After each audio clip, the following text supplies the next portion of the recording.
Hello दोस्तों, तो कैसे हैं आप सभी लोग। उम्मीद करता हूँ अच्छे होंगे। तो चलिए आइए शुरू करते हैं अपना नेक्स्ट टॉपिक, और वो टॉपिक है आज हमारा ट्रांसक्रिप्शन।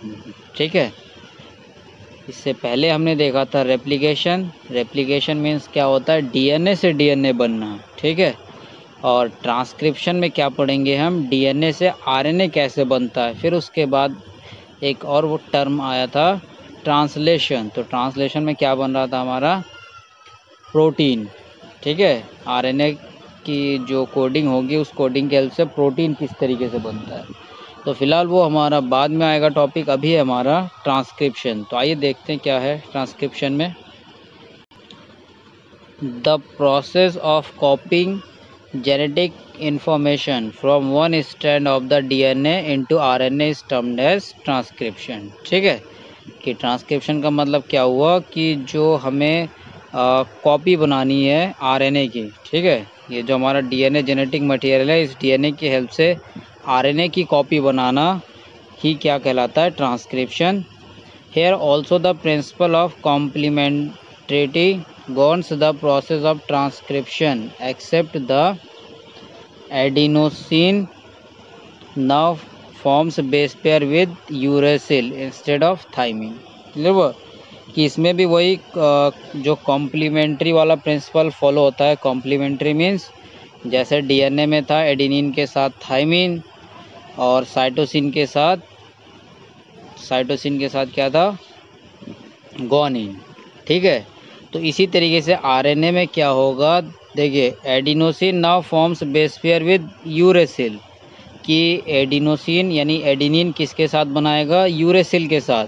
लेकिन डीएनए में क्या था, थाइमिन। क्लियर, देखिए वही लिखा हुआ except the adenosine now forms base pair with uracil instead of thymine, कि एडिनोसिन सिर्फ थाइमिन की जगह यूरेसिल बनाएगा, बाकी सारा पुराना वाला ही चलेगा, कॉम्प्लीमेंट्री वाला। ठीक है, पुराना वाला मतलब ए के साथ टी की जगह यू हो जाएगा, और सी के साथ जी हो जाएगा, या जी के साथ सी हो जाएगा। क्लियर हुआ। तो आइए देखते हैं आगे क्या है। However, unlike in the process of replication which once set in, the total DNA of an organism gets duplicated in transcription, only a segment of DNA and only one the strand is copied into RNA। Clear हुआ, कि जैसे DNA में क्या था, एक बार जहाँ से शुरू हो गया तो क्या था, एक बार जहाँ से शुरू हो गया वो पूरा डीएनए ही कॉपी होता था, है ना। लेकिन यहाँ पे जब आरएनए बनता है तो देखिए क्या होता है, केवल एक सेगमेंट यानी थोड़ा सा पार्ट ही आरएनए में कन्वर्ट होता है। ठीक है, पूरा देखिए एक बार फिर से, कि however unlike in the process of replication, यानी रेप्लिकेशन के विपरीत, अनलाइक मतलब उसके विपरीत, कि वहाँ पे क्या होता था कि जो टोटल उसका हो जाता है ना डीएनए का डुप्लीकेट, लेकिन ट्रांसक्रिप्शन में केवल एक सेगमेंट होगा। ठीक है, क्लियर हुआ। आरएनए की जो कॉपी बनेगी सिर्फ एक सेगमेंट की बनेगी, ना कि पूरे डीएनए की। यानी जितने दूर का चाहिए उतने ही दूर तक आरएनए बनेगा, बाकी नहीं बनेगा। क्लियर हुआ। This necessitates defining the boundaries that would demarcate the region and the stand of DNA that would be transcribe. ठीक है, तो यहाँ से हमें क्या एक बाउंड्री लगानी पड़ेगी, एक रीजन। ठीक है, बाउंड्री मतलब एक पर्टिकुलर एरिया हमें ढूंढना पड़ेगा कि जिस एरिया में डीएनए से आरएनए बनेगा। ठीक है, यानी हम अगर डीएनए से आरएनए बनने वाले जो प्रोसेस को एक ही वर्ड में हम क्या बोल सकते हैं, ट्रांसक्रिप्शन। ठीक है, या वही ट्रांसक्राइब मतलब बनेगा डीएनए से आरएनए एक पर्टिकुलर रीजन पे, तो उसको हमें क्या करना पड़ेगा, डिमार्क्ड करना पड़ेगा, मतलब उसको मार्क करना पड़ेगा, उसको पहचानना पड़ेगा। Why both the strands are not copied during transcription. तो देखिए डीएनए में दोनों साइड के कॉपी के आरएनए बनता था, डीएनए से जब डीएनए बनता था यानी रेप्लिकेशन होता था, तो वहाँ पे क्या था, दोनों ही स्टैंड, डीएनए का जो दो स्टैंड था, इस दोनों स्टैंड से ही डीएनए बनता था। लेकिन जब आरएनए बनता है सिर्फ और सिर्फ एक कॉपी से ही आरएनए बनता है। क्लियर हुआ। जैसे ये दो स्टैंड है डीएनए का, तो दोनों कॉपी का आरएनए नहीं बनेगा, इनमें से किसी एक का आरएनए बनेगा, और एक कोई काम का नहीं होगा। क्लियर हुआ। तो वही देखिए कह रहा है why both the strands are not copied during transcription has the, ठीक है, simple answer, first if both strands act as template they would code for RNA molecules with different sequence. Clear हुआ? क्योंकि अगर दोनों ही स्टैंड आरएनए बनाना शुरू करे तो RNA अलग अलग बन जाएगा। क्यों? क्योंकि एक तो उस जैसे समझे थोड़ा सा यहाँ पे पेशेंस के साथ, थोड़ा सा, जैसे सपोज करिए ये एक स्टैंड है, ये एक स्टैंड है, ठीक है। अगर यहाँ पे ए है डीएनए का, यहाँ पे टी है, ठीक है, यहाँ पे मान लीजिए फिर से ए है, यहाँ पे सी है, ठीक है। तो इसके ऑपोजिट यहाँ पे टी होगा, फिर इस टी के ऑपोजिट यहाँ पे ए होगा, फिर यहाँ पे टी होगा और यहाँ पे जी होगा। अब अगर सपोज करिए इस वाले का भी आरएनए बनेगा, ठीक है, तो आरएनए बनेगा तो क्या बनेगा, ए के ऑपोजिट यू, ठीक है, फिर टी के ऑपोजिट ए, फिर ए के ऑपोजिट यू, फिर सी के ऑपोजिट जी। तो देखिए यहाँ पे जो आरएनए कोडिंग क्या हुआ, U A U G. Clear हुआ? अब सेम इसी का अगर इस नीचे वाले का अगर आप बनाएंगे तो देखिए क्या बनेगा, टी का तो बन गया ए, फिर ए का थायमिन की जगह क्या बनेगा, यूरेसिल, फिर टी का ए, फिर जी का सी। तो देखिए आरएनए अलग अलग बना ना, देखिए यू ए यू जी और यहाँ पे क्या बना, ए यू ए सी। तो देखिए ये आरएनए जो ऊपर ये वाला और ये वाला अलग अलग नहीं बन गया। क्लियर हुआ? तो यही कह रहा है कि कभी भी जो दो स्टैंड होता है ना आरएनए वो डीएनए का, तो ये दोनों स्टैंड का आरएनए एक बार में नहीं बनता है, क्योंकि एक बार में बनेगा तो अलग अलग आरएनए बनेगा, जिससे इन्फॉर्मेशन गलत हो जाएगा, और गलत हो जाएगा तो फिर पता ही है क्या हो सकता है। क्लियर हुआ? तो देखिए वही है, इसी का आंसर क्या दे दिया कि अगर दोनों स्टैंड एज अ टेम्पलेट काम करने लगे, कि मतलब एज अ पेरेंट काम करने लगे, तो क्या हो जाएगा, आरएनए डिफरेंट सीक्वेंस के बन जाएंगे। ठीक है। और देखिए यहाँ कॉम्प्लीमेंट्री का मतलब आइडेंटिकल नहीं होता, आइडेंटिकल मतलब होता है एग्जैक्ट सेम। ठीक है, आइडेंटिकल मतलब एग्जैक्ट सेम, और कॉम्प्लीमेंट्री का मतलब क्या होता है, कॉम्प्लीमेंट्री का मतलब वही कि ए की जगह टी होता है, और फिर अगर टी होगा तो टी की जगह ए होगा, फिर सी होगा तो जी होगा। तो ये जो प्रोसेस को कॉम्प्लीमेंट्री बोलते हैं, ये आइडेंटिकल नहीं है। ठीक है, क्लियर हुआ? तो आई थिंक ये लाइन समझा पाया हूँ मैं आपको। तो आइए आगे बढ़ते हैं। And in turn if they code for protein, और अगर फिर दोनों सीक्वेंस के जरिए अगर प्रोटीन बनेगा तो क्या होगा, the sequence of amino acid in the protein would be different. तो इस तरीके से जो प्रोटीन बनेगा उसमें अमीनो एसिड का भी सीक्वेंस अलग अलग होगा। अब देखिए यहाँ पे दो टर्म आ गया, प्रोटीन और अमीनो एसिड। तो समझिए क्या है, देखिए ये है एक अमीनो एसिड, ये है एक अमीनो एसिड, ये है एक अमीनो एसिड। ठीक है, तो जब ये अमीनो एसिड आपस में पॉलीमराइज होता है, मतलब आपस में जुड़ता है, कॉम्प्लेक्स स्ट्रक्चर बनाता है, तो ये कहलाता है हमारा प्रोटीन। क्लियर हुआ? ये जो अमीनो एसिड इस तरीके से है, तो ये आपस में जब जुड़ेगा तो ये क्या कहलाएगा, प्रोटीन। तो ये पर्टिकुलर जो एक एक सीक्वेंस है, ये क्या है, अलग अलग तरीके के अमीनो एसिड है। अब ये जो अलग अलग तरीके के अमीनो एसिड है, इनका सीक्वेंस जब अलग अलग होगा, ठीक है, तो उसके जरिए प्रोटीन का भी नाम अलग अलग हो जाता है। तो वही कह रहा है कि अगर ये जो हमने गोल गोल अभी बना रखा है, ये क्या चीज़ है, अमीनो एसिड क्या क्या होता है, और ठीक है वो अभी हम आगे देखेंगे कि किस तरीके से आरएनए से फिर प्रोटीन बनता है। तो क्लियर हुआ? तो क्या कह रहा है कि अगर ये अमीनो एसिड, जैसे सपोज करिए इसका नाम है PHE फिनाइल, ठीक है, तो इस तरीके से अगर कहने का मतलब अलग अलग सीक्वेंस हो गया तो अलग अलग प्रोटीन बन जाएगा, अलग अलग प्रोटीन बन जाएगा, तो फिर अलग अलग बॉडी में काम शुरू हो जाएगा। ठीक है, या कुछ गड़बड़ी हो सकता है या कुछ नया बन सकता है। क्लियर हुआ? तो आइए आगे देखते हैं। The sequence of amino acid in protein would be different. तो जो प्रोटीन बनेगा उसमें अमीनो एसिड का सीक्वेंस अलग अलग हो जाएगा। Hence one segment of the DNA would be coding for two different protein. Clear हुआ? तो इस तरीके से DNA का कोई एक पर्टिकुलर सेगमेंट क्या कर देगा, दो अलग अलग तरीके की प्रोटीन बना देगा। क्लियर हुआ? And this would complicate the genetic information transfer machinery. तो इस तरीके से जेनेटिक इन्फॉर्मेशन है वो ट्रांसफ़र मैकेनरी में जो मशीनरी है या जो काम धाम है उसमें प्रॉब्लम्स आ जाएगी। अब एक ही कोड अगर दो दो तरीके का अगर बनाना शुरू कर दे प्रोटीन तो गड़बड़ हो जाएगा मामला। क्लियर हुआ। Second, the two RNA molecule if produced simultaneously would be complementary to each other. तो कह रहा है कि अगर दो RNA मॉलिक्यूल अगर कॉम्प्लीमेंट्री बन गया, दूसरा प्रॉब्लम क्या है, तो ये क्या कर लेगा, एक साथ फिर चिपक जाएगा। क्लियर हुआ। क्योंकि देखिए थोड़ा समझिए आराम से, जैसे ये DNA है, अब इधर वाले ने एक RNA बना दिया, इधर वाले ने एक RNA बना दिया, तो ये दोनों RNA आपस में कॉम्प्लीमेंट्री होगा कि अगर इसमें A आ रहा है तो इसमें क्या आएगा, इसमें फिर आपका U आ जाएगा। क्लियर हुआ। फिर इसमें अगर आपका C आ रहा है तो इसमें G आ जाएगा। यानी ये जो दो RNA बनेगा ये दोनों आपस में फिर चिपक जाएगा मतलब डबल स्ट्रैंडेड RNA बन जाएगा। क्लियर हुआ।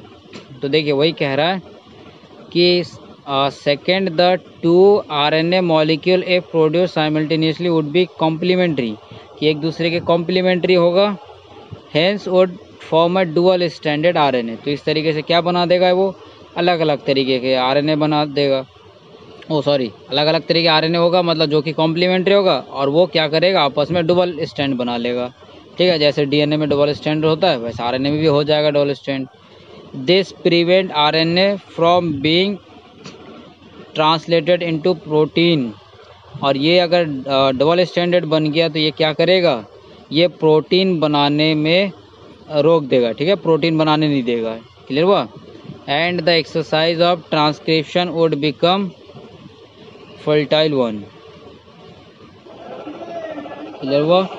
तो इस तरीके से हमारा क्या हो जाएगा, ट्रांसक्रिप्शन फर्टाइल हो जाएगा। फर्टाइल मतलब ख़राब हो जाएगा, बेकार हो जाएगा, लेकिन हमारा मकसद क्या था, इसे ख़राब नहीं होने देना था। ठीक है, तो इस चीज़ को आइए मैं थोड़ा सा आपको फिर से एक बार समझा दूँ आराम से, थोड़ा डायग्राम क्लियर करके देखिए, समझिए। ये है आपका DNA स्ट्रैंड। ठीक है, मैं स्ट्रेट लाइन में बना रहा हूँ ताकि समझने में आसानी हो, थोड़ा आप ध्यान से समझिएगा। सपोज़ करिए यहाँ पे है आपका T, देख कुछ भी हम ऐसे रैंडमली ले रहे हैं, और यहाँ पे फिर से T, यहाँ पे A, यहाँ पे C, चलिए G बन गया तो G हो गया ये।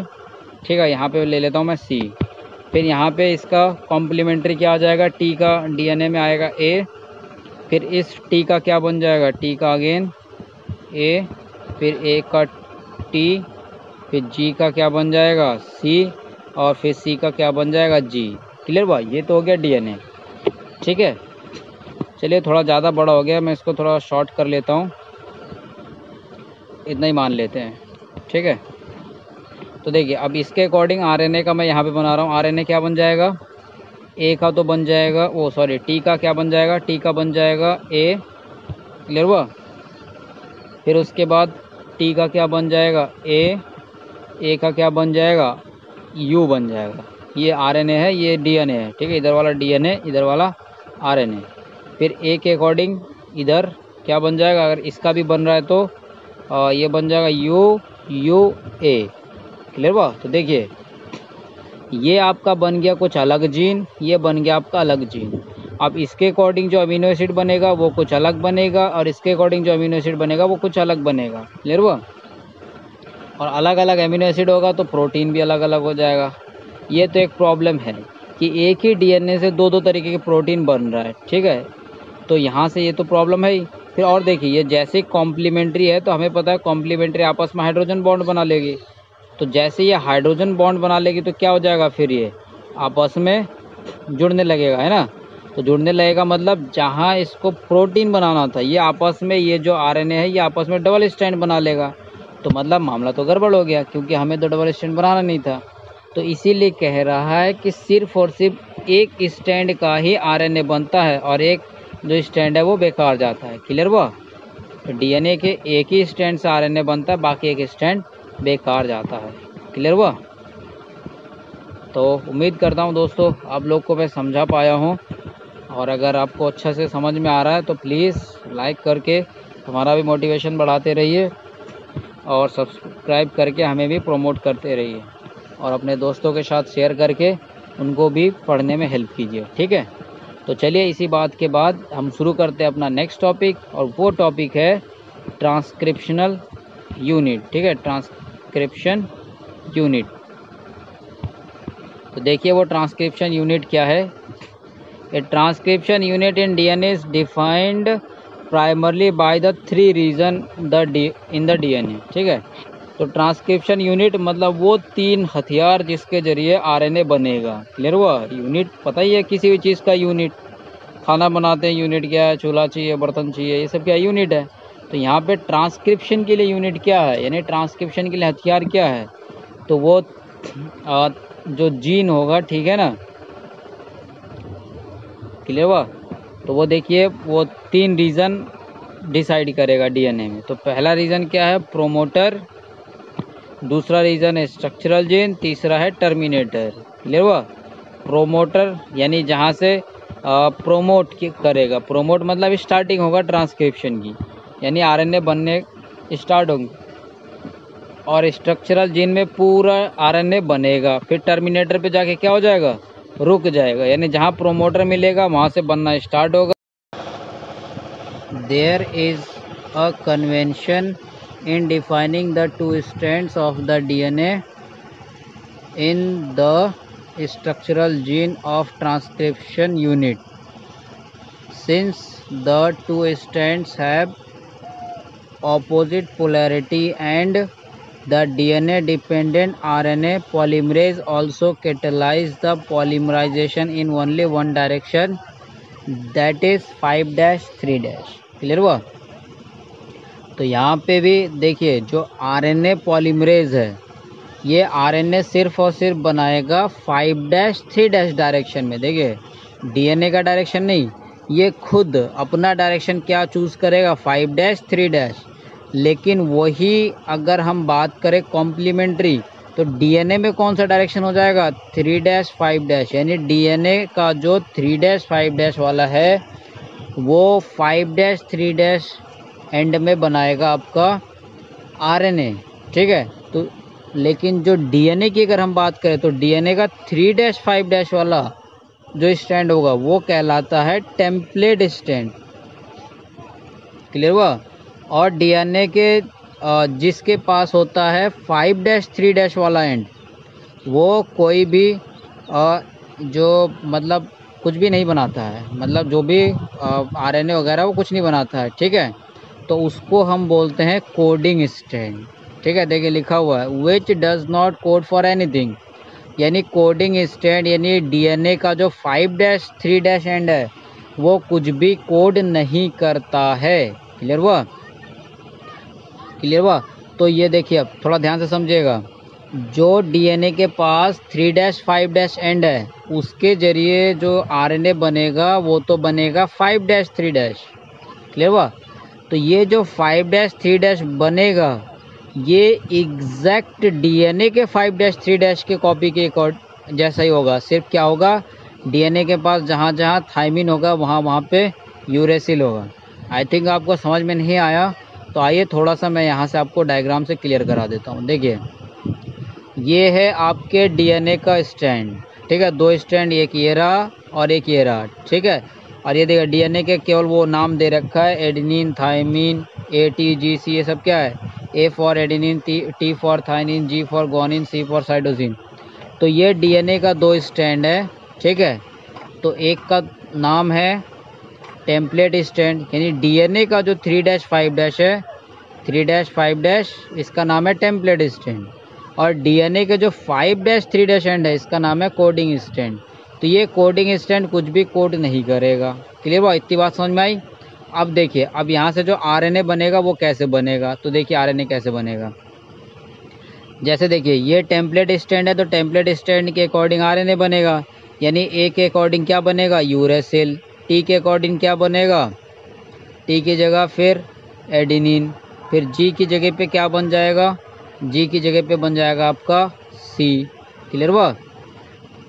फिर सी की जगह क्या बन जाएगा, जी। फिर ए की जगह पे क्या बन जाएगा, ये जो ए है इस ए की जगह पे क्या बन जाएगा, अगर डीएनए होता तो थायमिन, अभी आरएनए बना रहे हैं तो मतलब यूरेसिल। तो देखिए ये सेम वैसा ही चलेगा जैसा डीएनए में 5-3' होता है। देखिए ए की जगह ए, सी की जगह सी, जी की जगह जी। ठीक है, केवल एक चीज़ का फ़र्क है, जहाँ जहाँ टी आ रहा है वहाँ पे यू आएगा, यानी जहाँ जहाँ थायमिन आ रहा है वहाँ पे यूरेसिल आएगा। फिर से एक बार समझ लीजिए, थोड़ा सा टॉपिक कन्फ्यूज़न है, समझिए। डीएनए के पास दो स्टैंड, एक 3-5' और एक 5-3', दोनों एक दूसरे कॉम्प्लीमेंट्री है। तो इसका जो 3-5' वाला एंड है ये एक काम करता है एज अ टेम्पलेट, और जो 5-3' होता है ये होता है कोडिंग स्टैंड, मतलब ये कुछ भी कोड नहीं करता है। सुन लीजिए ध्यान से, नहीं करता है। क्लियर हुआ? तो ये जो 3-5' वाला आरएनए बनाएगा ये एकदम सेम टू सेम इस 5-3' के जैसा ही होगा। केवल उस आरएनए में क्या फ़र्क होगा कि इसमें जहाँ जहाँ टी आ रहा है वहाँ पे यूरेसिल आएगा।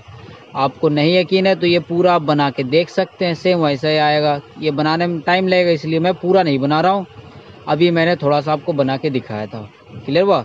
अब इसके कॉम्प्लीमेंट्री बनाते चलिए जाइए कि आरएनए में क्या होता है। ए का कॉम्प्लीमेंट्री होता है यूरेसिल, थाइमिन का होता है एडिनिन। देखिए थाइमिन के जगह पे एडिनिन ही आएगा, ठीक है, लेकिन केवल एक पोजीशन जहाँ एडिनिन की जगह पे थाइमिन आना था, ठीक है, एडिनिन का कॉम्प्लीमेंट्री टी आना था, लेकिन वहाँ पे क्या आएगा, यूरेसिल आएगा। देखिए काफ़ी मेहनत कर रहा हूँ आपको समझाने के लिए, आप भी थोड़ा पेशेंस के साथ समझिएगा।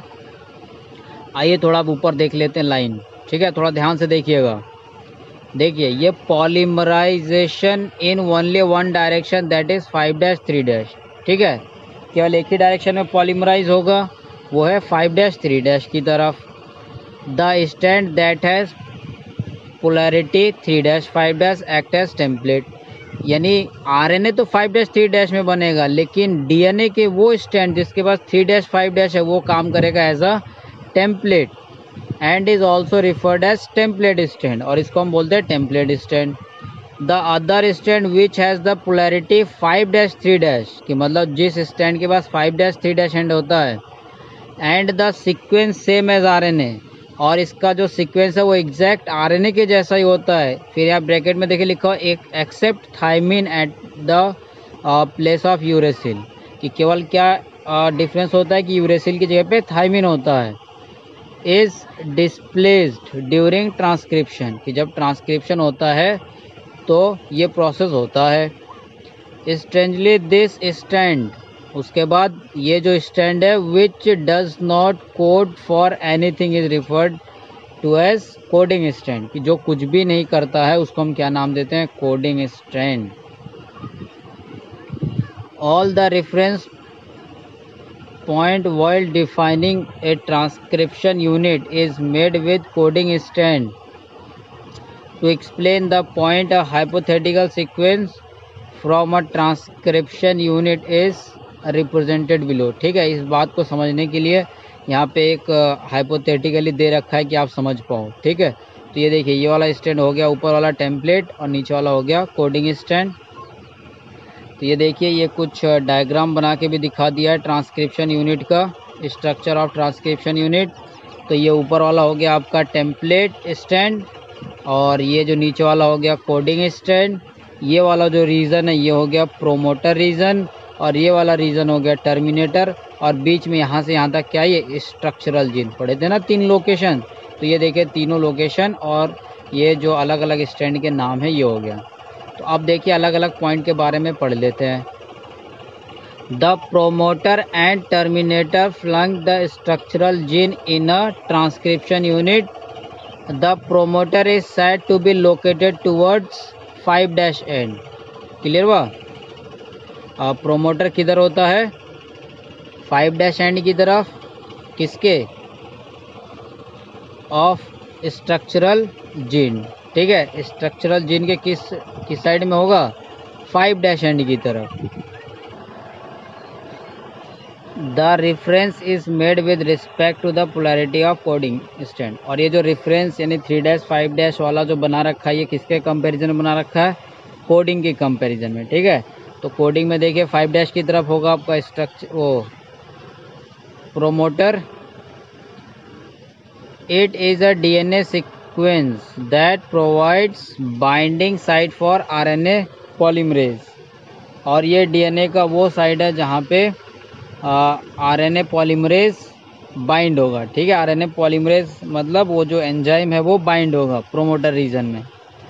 And it is the presence of a promoter in a transcription unit that also defines the template and coding strand. ठीक है, by switching its position with terminator, the definition of coding and template strands could be reversed. The terminator is located towards 3- end. ठीक है, 3- end में of the coding stand, coding stand ये किस direction में होगा, ये 3- end में, and is usually defines the end of the process of transcription. Clear हुआ. और ये टर्मिनेटर क्या डिसाइड करता है कि यहाँ पे जाके आपका जो ट्रांसक्रिप्शन है वो रुक जाएगा. क्लियर हुआ. आई थिंक आपको क्लियर हो गया है कि जो जैसे ही मतलब टर्मिनेटर पे पहुंच जाएगा, ठीक है, यहाँ पे जाते ही जो ट्रांसक्रिप्शन का प्रोसेस है वो एंड हो जाएगा. ठीक है, इसका फिगर अभी आपने देख रखा है.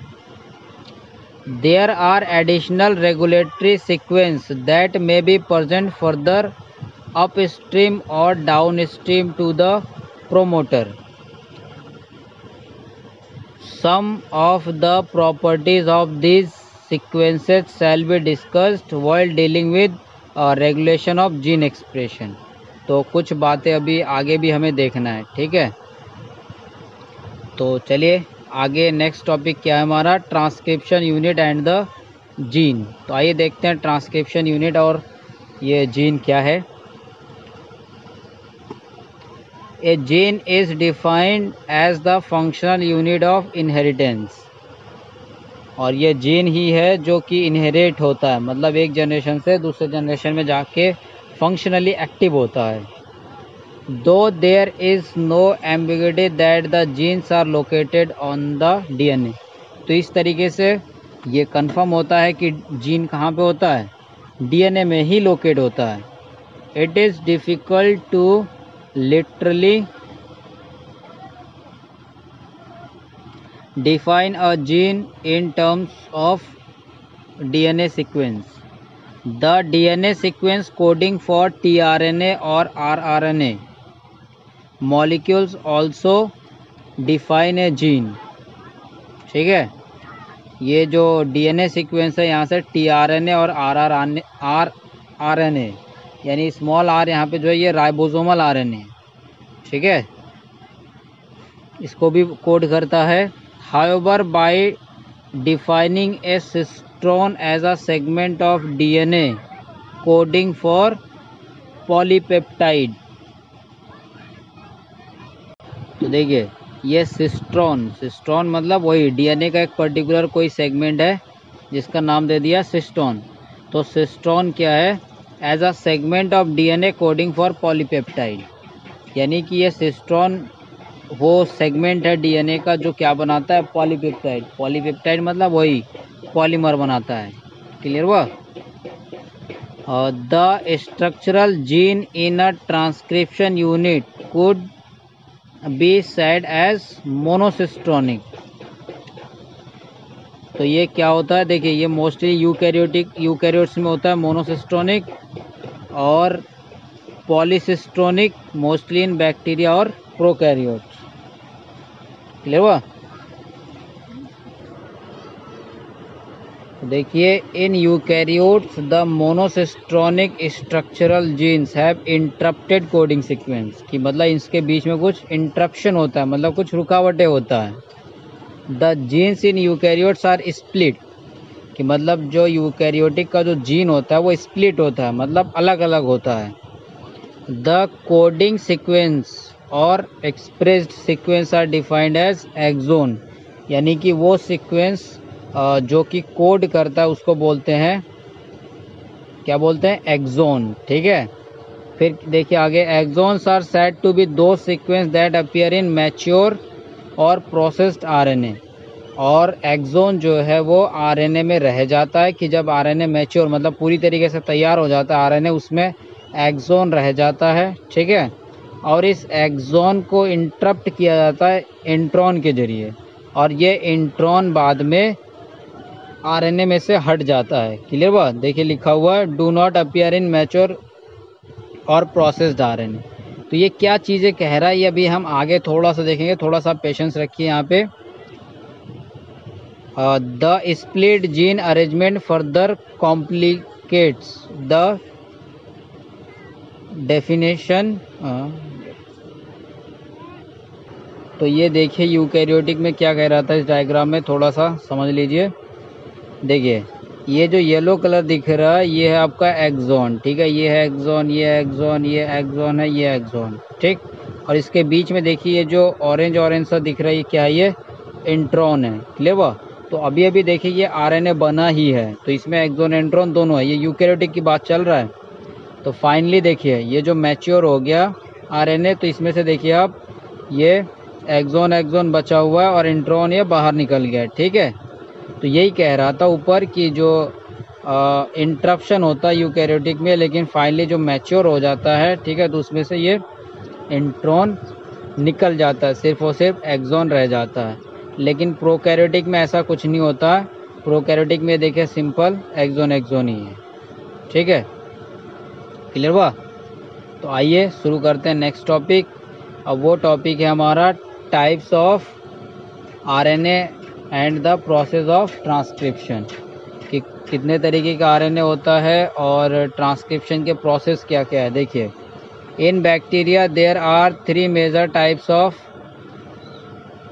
आरएनएस, एमआरएनए, टीआरएनए और आरआरएनए, ठीक है। जो बैक्टीरिया की बात चल रहा है तो बैक्टीरिया में मेनली यही 3 आरएनए होता है, मैसेंजर आरएनए, ट्रांसफ़र आरएनए और राइबोसोमल आरएनए। बैक्टीरिया में सिर्फ कितने होते हैं आरएनए? सिर्फ 3, और वो कौन कौन सा है? MRNA messenger, M for messenger, T for transfer, R for ribosomal, ठीक है। All 3 RNAs are needed to synthesis of protein in a cell, किन तीनों की ज़रूरत पड़ती है प्रोटीन बनाने के लिए। The mRNA provides the template, tRNA brings amino acid and reads the genetic code, and rRNA plays structural and catalytic role during translation। Clear हुआ? तो ये तीनों बात देखिए, ये सारी चीज़ समझने से पहले आप थोड़ा सा नीचे डायग्राम आपको दिखा दूँ तो अच्छे से क्लियर हुआ। टीआरएनए का मैं आपको थोड़ा सा दिखा दूँ स्ट्रक्चर। ये देखिए ये है हमारे सामने टीआरएनए, ठीक है। तो बस ये डायग्राम समझ लीजिए, आपको समझ में आ जाएगा। ये है एमआरएनए, ये एमआरएनए देखिए ये वो एमआरएनए है जो कि डीएनए से कोड होके आया है ना, 5'3', अभी ऊपर हमने पढ़ा था। तो ये डीएनए से कोड होके आ गया आपका एमआरएनए, ठीक है। यानी डीएनए जो आरएनए बनाता है उसका नाम है एमआरएनए, और ये टीआरएनए ऑलरेडी सेल में पड़ा हुआ रहता है। और इस टीआरएनए के साथ में ये ऊपर आप देख पा रहे होंगे, ये देखिए ये एमिनो एसिड है सेरोटोनिन, ठीक है, SCR सेरोटोनिन। तो देखिए अगर UCA, देखिए ध्यान से नीचे, UCA जो टीआरएनए है उसमें कौन सा एमिनो एसिड जुड़ा हुआ है? SER। जहाँ AUG टीआरएनए है, ये पूरा क्या है, ये टीआरएनए, और इस टीआरएनए के नीचे देखिए कोड है AUG, तो AUG के साथ क्या है? TYR। क्लियर हुआ?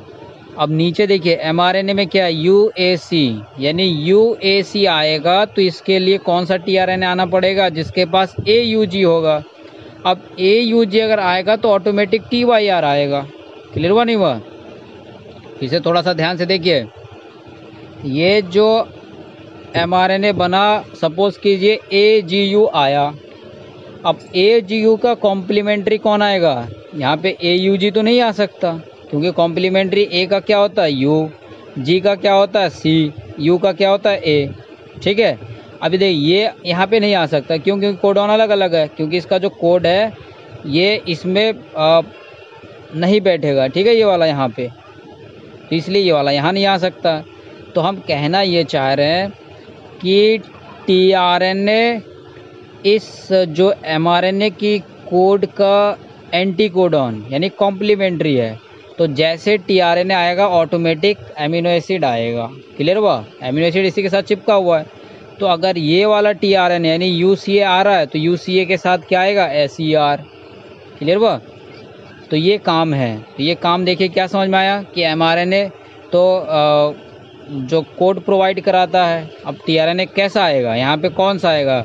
यूसीए आएगा या एयूजी आएगा या कौन सा आएगा? तो ये कौन बताता है? एमआरएनए। एमआरएनए ये बताता है कौन से टीआरएनए को आना है। ठीक है। अब जो सा टीआरएनए आएगा उसके अकॉर्डिंग अमीनो एसिड आ जाएगा।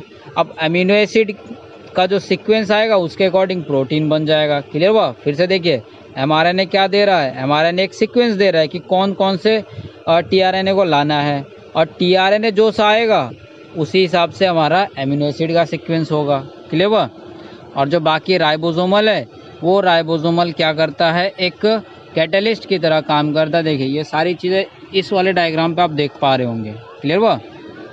देखिए ध्यान से, ये वाला सीक्वेंस है एमआरएनए, ठीक, और ये जो ये गोल गोल सा दो देख रहे हैं ये है राइबोसोमल, और ये आप जो देख पा रहे होंगे ये है आपका टीआरएनए। वही जो हमने अभी ऊपर देखा था ना, ऊपर उसी को एक बॉक्स बना के जो हमने ये 4 आर्म वाला देखा था ना, ये आर्म तरीके से, उस आर्म को यहाँ पे सिर्फ एक बॉक्स बना दिया है। क्लियर हुआ?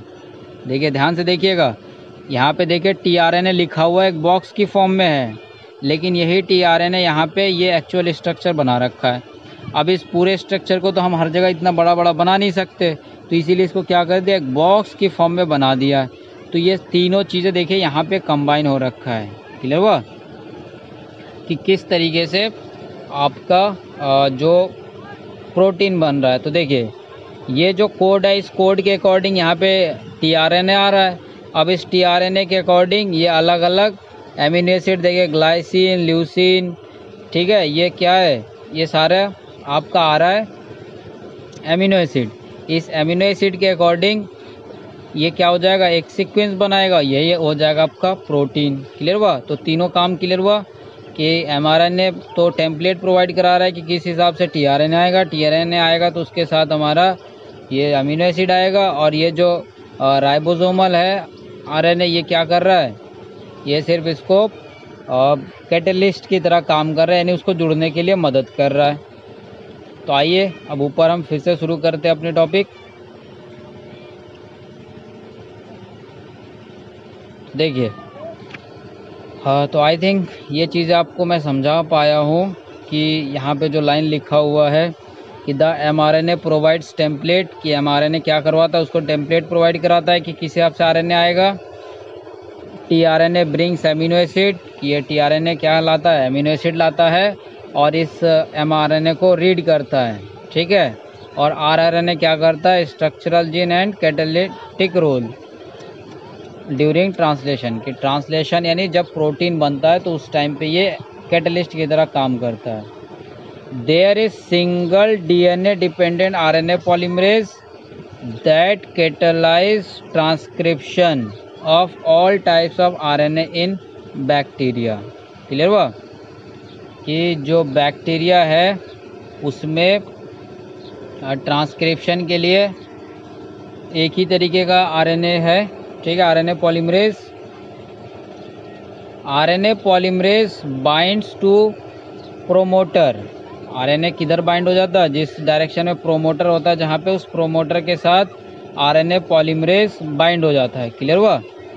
आरएनए पॉलीमरेज यानी कि ये वो एंजाइम है जो कि आरएनए बनाने के लिए मदद करेगा, और प्रोमोटर के साथ जैसे बाइंड हो जाएगा ये क्या कर देगा? इनिशिएट्स ट्रांसक्रिप्शन, यानी ट्रांसक्रिप्शन का इनिशिएशन हो जाएगा। It uses nucleoside triphosphates as substrate and polymerises in a template dependent fashion following the rule of complementary. Clear हुआ? कि कॉम्प्लीमेंट्री के रूल को फॉलो करते हुए पॉलीमराइज हो जाएगा। It somehow also facilitates opening of the helix and continuous elongation, यानी उसके बाद क्या होगा? वो जो हेलिक्स है ना, हेलिक्स, इस हेलिक्स को खोल देगा, हेलिक्स को खोलेगा। ठीक है। हेलिकल स्ट्रक्चर होता है डीएनए का। तो उस हेलिक्स को खोलता जाएगा और आगे कंटिन्यूस इलोंगेशन, यानी उसके बाद ये आगे बढ़ता चला जाएगा। Only a short stretch of RNA remains bound to the enzyme, कि एंजाइम का सिर्फ आरएनए का सिर्फ जो छोटा सा पार्ट है वो एंजाइम के साथ जुड़ा हुआ रहता है। ठीक है। Once the polymerase reaches the terminator region the nascent RNA falls off. Clear हुआ। उसके बाद जैसे ये टर्मिनेटर रीजन पे पहुंच जाता है उसके बाद क्या होता है, उस एरिया में जाते ही ये फॉल्स ऑफ यानी गिर जाता है। So also the RNA polymerase, और उसके बाद मतलब आरएनए तो गिर ही जाता है, साथ ही साथ आरएनए पॉलीमरेज भी वहाँ से हट जाता है। क्लियर हुआ।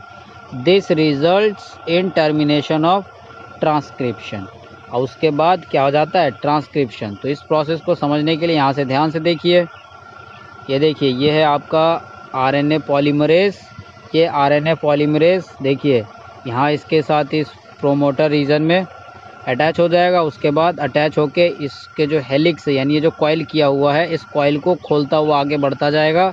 और ये देखिए जो येलो सा दिख रहा है क्या, ये आरएनए है, ये वो।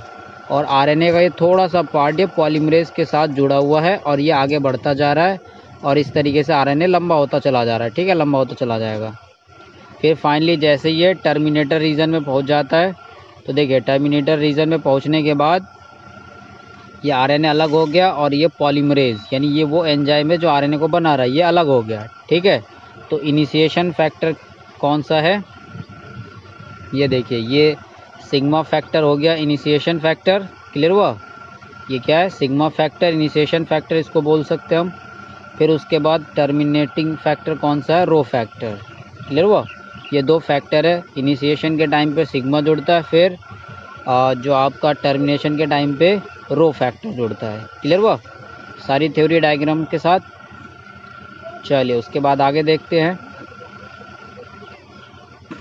N intriguing question is that how is the RNA polymerase able to catalyse all 3 steps. यहाँ से क्वेश्चन ये अराइज हो सकता है हमारे मन में कि आखिर में पॉलीमराइज किस तरीके से इन तीनों स्टेप को फॉलो कर रहा है। ठीक है, पॉलीमरेज मतलब वो जो हमारा एंजाइम था वो, which are initiation, elongation and termination.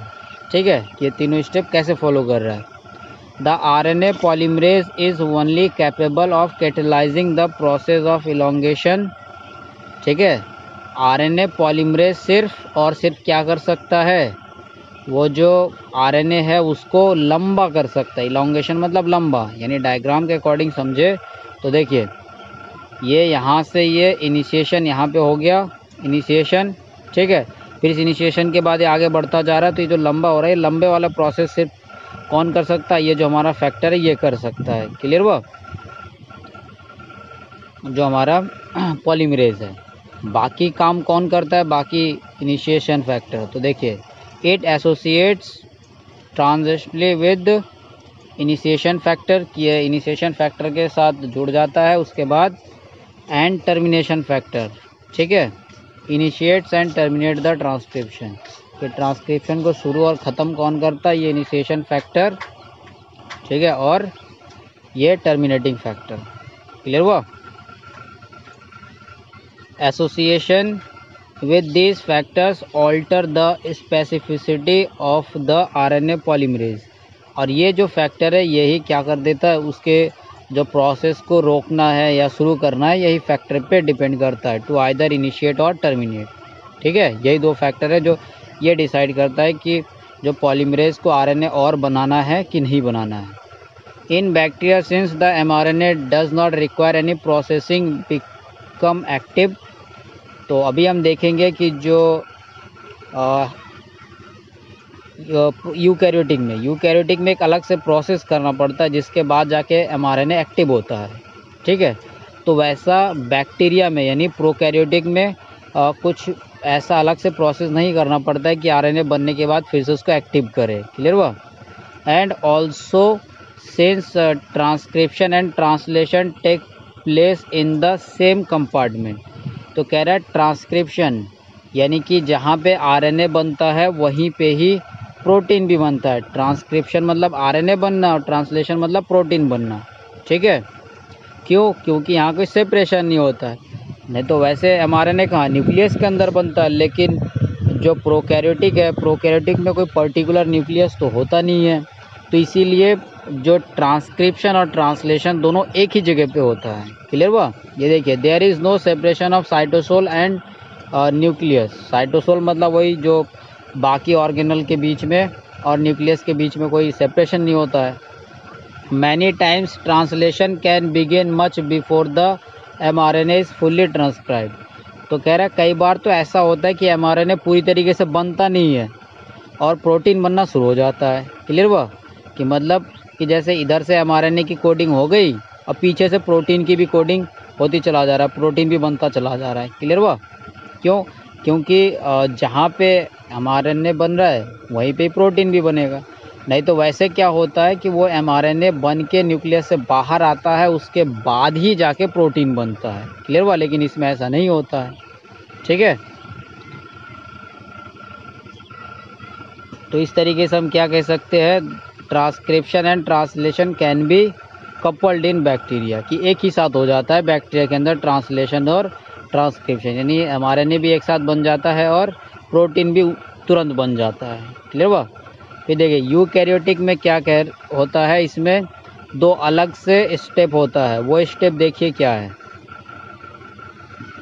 देखिए सबसे पहले अगर यहाँ पे आप देखेंगे, जैसे वहाँ पे केवल येलो येलो था, लेकिन यहाँ पे येलो येलो नहीं है, यहाँ पे येलो के साथ साथ ऑरेंज भी आ रहा है। क्लियर हुआ? मतलब ये जो येलो वाला पार्ट है, ये येलो येलो क्या है, ये एक्सोन है, और ये जो ऑरेंज कलर वाला पार्ट है ये आपका इंट्रॉन है। ठीक है? तो एक्सोन का कोई एक्सोन का काम होता है, इंट्रॉन का काम नहीं होता है। क्लियर हुआ? तो इस तरीके से देखिए ये आपका यहाँ से जो भी इंट्रॉन था वो सर्कुलर फॉर्म में बाहर निकल गया। ये देखिए ये सब क्या हो गया, इंट्रॉन बाहर आ गया, बाकी ये सारे एक्सोन आपस में जुड़ गया। क्लियर हुआ? फिर फाइनली इसमें एक और स्टेप होता है कैपिंग वाला। तो ये देखिए यहाँ पे कैपिंग भी हो रहा है।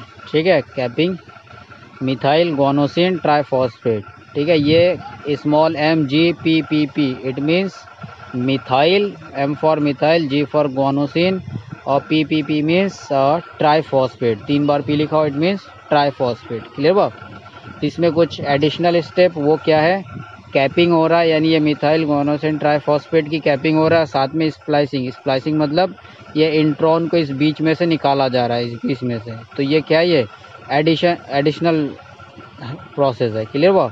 तो ऊपर जो हमने देखा था ये वाला किसका है, ये वाला ये आपके प्रोकैरियोटिक के। ठीक है? डायरेक्ट mRNA बन गया। क्लियर हुआ? डायरेक्ट आपका बन गया mRNA। लेकिन जो यूकैरियोटिक में थोड़ा सा डिफरेंट होता है, और थोड़ा सा डिफरेंट ये अभी मैंने आपको थोड़ा सा बता दिया है। आइए अब इस बात को हम थोड़ा सा थ्योरी के जरिए समझते हैं। ठीक है? तो चलिए आइए देखते हैं वो क्या क्या है। There are at least 3 RNA polymerase. वहाँ पे सिर्फ और सिर्फ एक पॉलीमरेज था, यहाँ पे जो RNA पॉलीमरेज है वो 3 होगा। ठीक है? कितने होंगे? 3 होंगे इन द न्यूक्लियस, और वो न्यूक्लियस के अंदर ही होंगे पॉलीमरेज, क्योंकि जो mRNA कहाँ बनता है, न्यूक्लियस के अंदर ही। ठीक है? There is a clear cut division of labour the RNA polymerase first.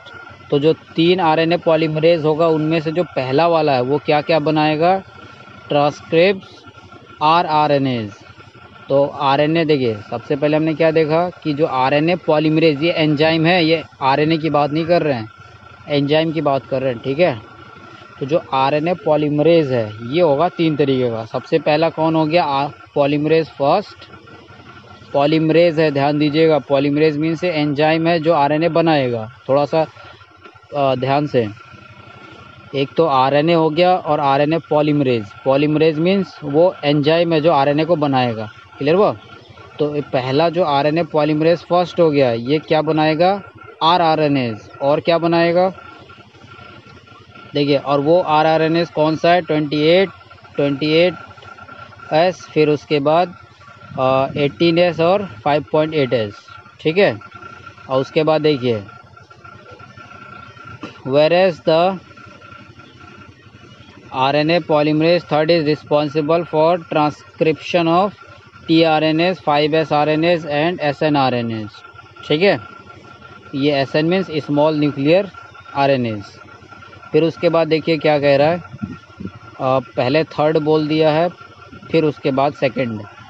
The RNA polymerase second transcribes precursor of mRNA the heterogeneous RNA। और ये हेट्रोजीनस RNA कौन बनाएगा, और यही हमारे काम का है, ये पॉलीमरेज सेकंड बनाएगा। क्लियर हुआ। हमारे पास RNAs कितने हो गए, 3, फर्स्ट सेकंड थर्ड, ठीक है।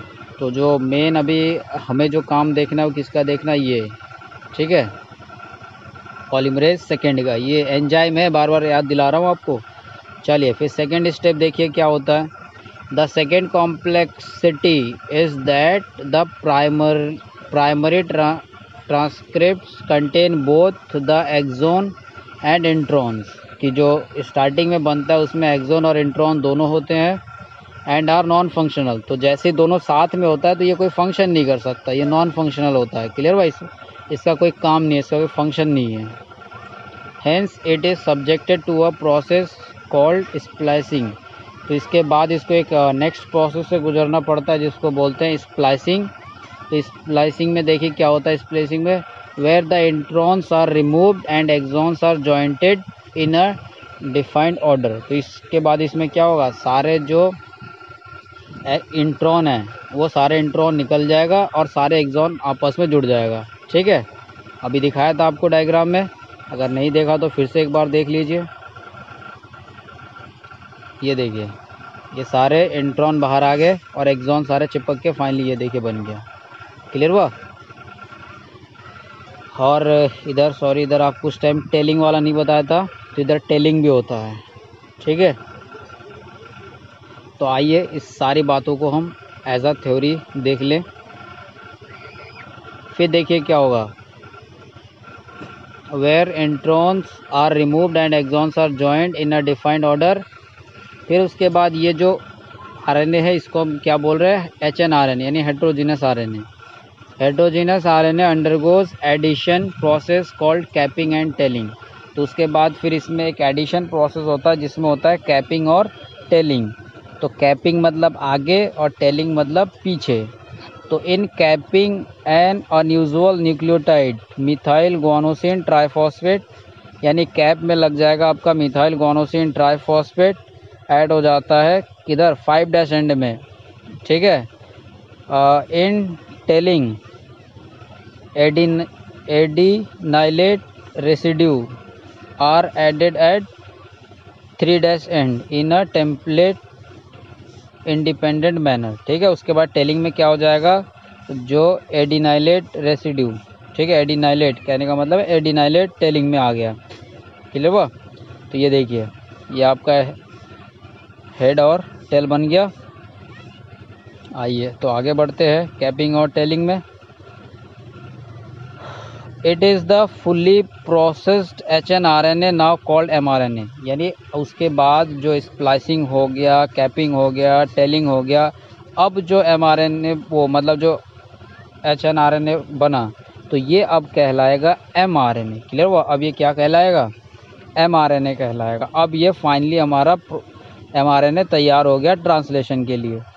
That is transported out of the nucleus for translation. उसके बाद ये जो अब mRNA बन गया ये कहाँ चला जाएगा, अब ये न्यूक्लियस से बाहर, यानी ये जो प्रोसेस कहाँ चल रहा है, न्यूक्लियस के अंदर। क्लियर हुआ। अब न्यूक्लियस कहाँ पे, देखिए थोड़ा सा याद दिलाऊँ आपको, ये हो गया आपका सेल, सेल के बीच में न्यूक्लियस, न्यूक्लियस के बीच में ये जो RNA बनने का ये जो सारा प्रोसेस कहाँ चल रहा है, सेल के अंदर न्यूक्लियस, न्यूक्लियस के अंदर चल रहा है। अब ये जो mRNA बन गया फाइनली ये यूकैरियोट से बाहर आ जाएगा। ओ सॉरी, यूकैरियोटिक सेल में ये प्रोसेस होगा। थोड़ा कुछ पता नहीं क्या बोल गया हूँ। और प्रोकैरियोटिक में सेल होता ही नहीं है तो सेल से बाहर आने का कोई सवाल ही नहीं उठता। क्लियर हुआ। मतलब न्यूक्लियस में बाउंड्री नहीं होता ना उसमें प्रोकैरियोटिक में, तो उसमें आने से आएगा नहीं, उसमें वहीं पे ही सारा एक ही चैम्बर में हो जाता है। लेकिन यूकैरियोटिक में क्या होता है, ये न्यूक्लियस के अंदर आपका डीएनए से डीएनए बन गया, फिर उससे फिर आपका ये जो भी एचएनआरएनए बन गया, फिर फाइनली उसकी कैपिंग हो गया, टेलिंग हो गया, उसके बाद वो न्यूक्लियस से बाहर आ जाएगा। ठीक है, फिर न्यूक्लियस से बाहर आके फिर ट्रांसलेशन का प्रोसेस शुरू होगा। क्लियर हुआ यहाँ तक? चलिए तो आगे देखते हैं। The significance of such complexities is now beginning to the understood. The split gene arrangement represent probably an ancient feature of the genome. The presence of intron is reminiscent antiquity, and the process of splicing represents the dominance of RNA world in the recent times. चलिए ठीक है, अब यहीं तक हो गया हमारा topic ख़त्म। तो इस तरीके से हमने आरएनए भी बना दिया। उसके बाद हम नेक्स्ट टॉपिक में पढ़ेंगे जेनेटिक कोड। क्लियर हुआ दोस्तों? अगर अच्छा लग रहा है तो प्लीज़ सब्सक्राइब करके, लाइक करके हमें भी मोटिवेट करते रहिए, क्योंकि वीडियो बनाने में बहुत मेहनत होता है हमें भी। तो आप थोड़ा सा इतना करके हमारा भी मोटिवेशन बढ़ाते रहिए, और हंसते रहिए, मुस्कुराते रहिए, पढ़ते रहिए, दोस्तों के साथ शेयर करके उनको भी पढ़ाते रहिए। एक अच्छे दोस्त का फ़र्ज़ निभाइए। जय हिंद, जय भारत।